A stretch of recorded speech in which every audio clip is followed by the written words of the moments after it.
Medina,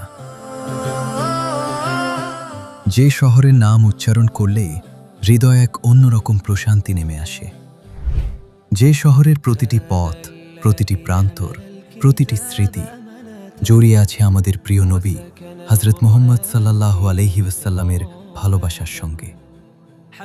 আজ আমাদের সম্মানিত হাজীগণ অংশ নিচ্ছেন মদিনা মুনাওয়ারার ঐতিহাসিক জিয়ারাহ যাত্রায়।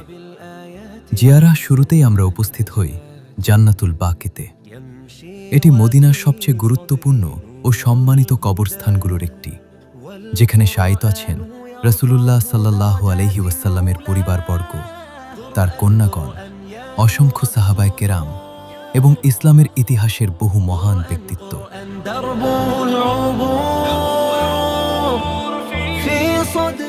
এরপর আমরা যাত্রা করি হযরত সালমান আল ফারসি রাদিয়াল্লাহু আনহু এর ঐতিহাসিক খেজুর বাগানের দিকে। ইসলামের ইতিহাসে এই স্থানটি বিশেষভাবে স্মরণীয়। বর্ণিত আছে রাসূলুল্লাহ সাল্লাল্লাহু আলাইহি ওয়াসাল্লাম নিজ হাতে খেজুরের চারা রোপণ করেছিলেন, আর আল্লাহর রহমতে সেগুলো ফলপ্রসূ হয়ে উঠেছিল। ওই আজবা খেজুরের ফজিলত আছে, কেউ যদি প্রতিদিন 7টা করে সকালবেলা আজবা খেজুর খায় এবং 1 সপ্তাহ খায়, তার যে কোনো রোগকে উদ্দেশ্য করে সে খাবে, সে সুস্থ হয়ে যাবে ইনশাআল্লাহ। আমরা পরিদর্শন করি মসজিদে কুবা, ইসলামের ইতিহাসে নির্মিত প্রথম মসজিদ। এরপর মসজিদে কিবলাতাইন, যেখানে মুসলমানদের কিবলা পরিবর্তনের ঐতিহাসিক ঘটনা সংঘটিত হয়েছিল। আমরা পৌঁছে যাই জাবালে উহুদে, সেই প্রান্তরে যেখানে সাহাবায়ে কেরাম ইসলামের জন্য ত্যাগের নজির স্থাপন করেছিলেন।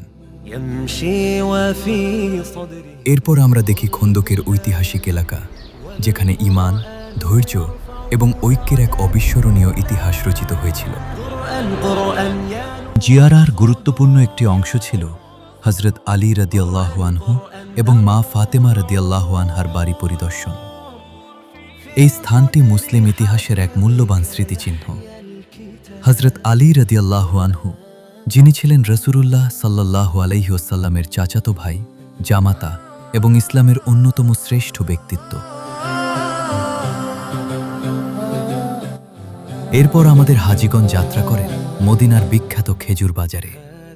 অজওয়া, সাফাভি, আম্বার সহ বিভিন্ন প্রজাতির খেজুরে মুখর ছিল পুরো পরিবেশ। প্রিয়জনদের জন্য ভালোবাসার উপহার হিসেবে অনেকেই সংগ্রহ করেছেন মদিনার এই বরকতময় উপহার।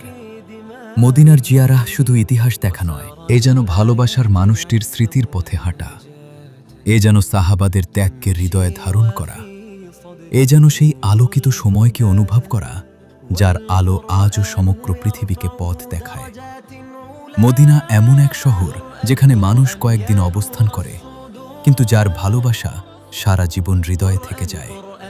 আর তাই বিদায়ের মুহূর্তে প্রতিটি হৃদয় নিঃশব্দে বলে ওঠে, ইয়া আল্লাহ, আবারও যেন এই প্রিয় মদিনায় আসার তৌফিক দান করেন। Hajj with Amin.